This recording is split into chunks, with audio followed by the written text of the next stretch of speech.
Und gibt es da einen großen Unterschied zu den deutschen Lehrern? Ja, schon. Die deutschen Lehrer sind eher so stressig und alles.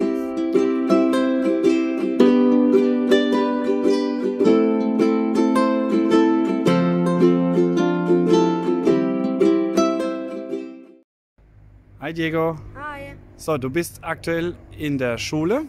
Ja, Wie lange bist du schon in der Schule? so ungefähr 5 Wochen. 5 Wochen in der Schule. Ja. Kannst du mal erzählen, was so die großen Unterschiede sind zwischen der Schule in Paraguay und in Deutschland?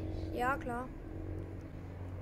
Ein Grund ist mir auch letztens aufgefallen, dass wenn man krank ist oder irgendwas hat, dass die sich richtig um dich kümmern, die Klassenkameraden kümmern um dich und die Lehrerin bringt die Eis und alles.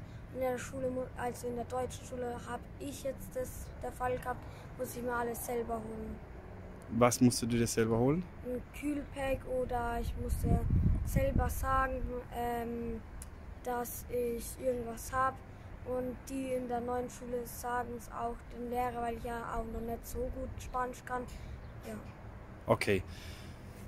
Gut, also das heißt, du bekommst viel mehr geholfen von der Lehrer und dann hast du gesagt, von der Schüler noch. Wie genau muss man sich das vorstellen? Also ich finde, dass die Schüler in Encarnación oder halt Paraguay mehr hilfsbereiter sind als die Deutschen. Außer man hat halt so richtig feste Freunde in Deutschland. Okay. Jetzt hast du gesagt, wie die Freunde in Deutschland. Hast du schon Freunde gefunden in der neuen Schule? Ja, also die ganze Klasse außer einen, der ist später als ich in die Klasse gekommen. Aber ich denke, dass ich mit dem auch noch befreundet werde. Okay. Und wo sind die großen Unterschiede nochmal zwischen der deutschen und der paraguayischen Schule? Wie ist zum Beispiel die Klassengröße? Wie viel war ihr in Deutschland? Wie viel seid ihr jetzt? Ich glaube, in Deutschland mit Lehrer waren wir 31 und jetzt in der jetzigen Schule, die ich jetzt bin, sind wir ungefähr 27 oder 28. Also nicht so ein großer Unterschied. Okay.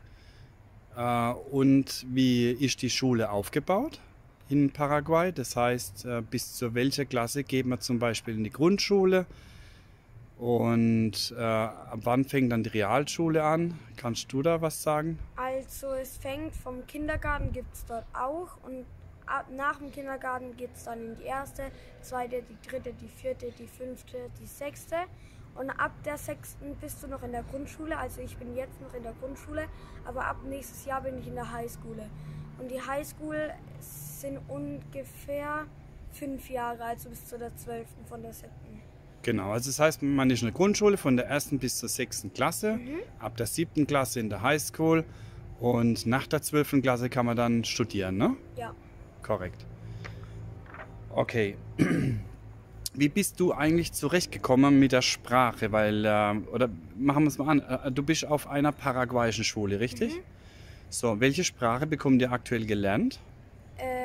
Spanisch, Guarani und Englisch. Und Englisch, genau. Und wie bist du da zurechtgekommen? Also meine Mitschüler haben mir sehr, sehr geholfen mit Spanisch lernen oder Guarani und meine Lehrerin auch. Und Englisch bin ich eigentlich gut. Okay, und wie läuft es ab mit Hausaufgaben? Also die Schule hat keine Hausaufgaben, aber geht dadurch länger. Okay, kannst du ein bisschen was dazu sagen, wie die Stunden sind, wann ihr Pausen habt? Ich denke, wir haben erstmal 2 Stunden, dann eine kleine, aber nicht immer. Dann haben wir noch ungefähr 2 Stunden und dann haben wir große Pause. Wie lang gehen die Pausen in der Regel? Also die kleine Pause geht ungefähr auch wie in Deutschland 15 Minuten oder 10. Und die große Pause fürs Essen in der Cafeteria geht dann ungefähr 1 Stunde. Und nach der großen Pause habt ihr dann wie viele Stunden Schule noch? 5 oder, nee, 3. Noch Ja. 3 Stunden Ja. Schule und dann ist fertig. Das heißt, wann fängt die Schule morgens an? Um 7:50 Uhr bis 3:30 Uhr. Außer freitags, da geht es noch bis 3 Uhr. Also bis 15 Uhr. Okay. Und Jetzt hast du das Essen schon angesprochen. Es gibt in der Schule, also es ist eine Ganztagsschule, ne? Da gibt es eine Kantine. Willst du da was sagen? Wie schmeckt dir das Essen? Gibt es verschiedene Sachen? Kann man am Tag auswählen oder? Also montags gibt es meistens Suppe, die schmeckt, geht so. Da gibt es halt auch noch so ein Brot. Also das ist jetzt nicht richtig Brot, sondern eher so puffermäßig. Und das schmeckt eigentlich gut und das dippe ich dann immer in die Soße. Aber muss nicht sein. Und sonst weiß ich eigentlich nicht, was immer dran kommt oder was nicht. Aber meistens schmeckt es mir als eher so nicht so. Nicht so arg, okay. Ja. Aber du isst gerne das Chippa, ne? Ja, Chippa ist gut. Aber für Chippa muss man Kärtchen morgens holen und die dann in einer kurzen Pause, die so 10 Minuten geht. Also man hat am Tag 2 kurze Pausen, die so 10 Minuten gehen. Und dann kannst du in die zweite Cafeteria geben und da gibt's halt manchmal Pizza oder Süßigkeiten oder Chippa oder Empanadas, ja. Okay. Und was mir auch gefallen ist, wenn ich dich oder Mama dich als in die Schule fahre, da fällt mir auch noch was auf. Weißt du, an was ich denke gerade? An die Uniformen.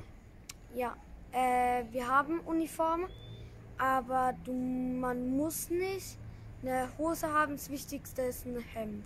Genau, also das heißt, das Hemd oder T-Shirt ist dann Pflicht oder es wird auch belohnt mit so einem Punktesystem, wenn man es anhat. Und dann bekommt man Punkte und dann hat es auch noch Auswirkungen auf die Note, ne? Also es gibt lange Hosen, kurzen Hosen, Hemden, die kurz sind. Es gibt auch noch Jacken und das, glaube ich, war es auch. Genau, und das hat Auswirkungen auf die Note, oder? Wenn man die dann... Das weiß ich nicht, aber könnte sein. Ja. Und die Lehrer. Zum letzten Punkt, wie sind die Lehrer? Richtig gut. Manche schreien halt ein bisschen, aber das kann ich auch verstehen. Aber ich habe eine Lieblingslehrerin, das ist meine Englischlehrerin. Bei der habe ich Englisch, Grammatik und Mathematik. Wir haben 2 Stunden manchmal am Tag Mathematik. Okay. Und gibt es da einen großen Unterschied zu den deutschen Lehrern? Ja, schon. Die deutschen Lehrer sind eher so stressig und alles. Okay, und was heißt, hier sind sie dann? Ein bisschen, also was heißt ein bisschen, sondern schon relativ mehr ruhiger. Okay, und Außer in der Kantine, da gibt's, also da Kantine ist halt 1. Klasse, 2., 3., 4. und 5. und die 6. Und das ist halt schon laut und dann haben die da so eine Pfeife, aber die ist so krass nervig. Klar. Und die wichtigste Frage eigentlich, ganz zum Schluss. Gehst du gern zur Schule? Ja, auf jeden Fall. Also lieber gehe ich in die Schule als in Deutschland, weil die ist so korrekt, alle sind korrekt zu dir. Auch die anderen Klassen, wie zum Beispiel 3., 4. oder 5. Wir haben neben unserem Klassenzimmer die 5. und da habe ich auch schon mehrere Freunde drin. Super. Gut. Dann war's das. Ja. Will ich noch Tschüss sagen? Tschüss!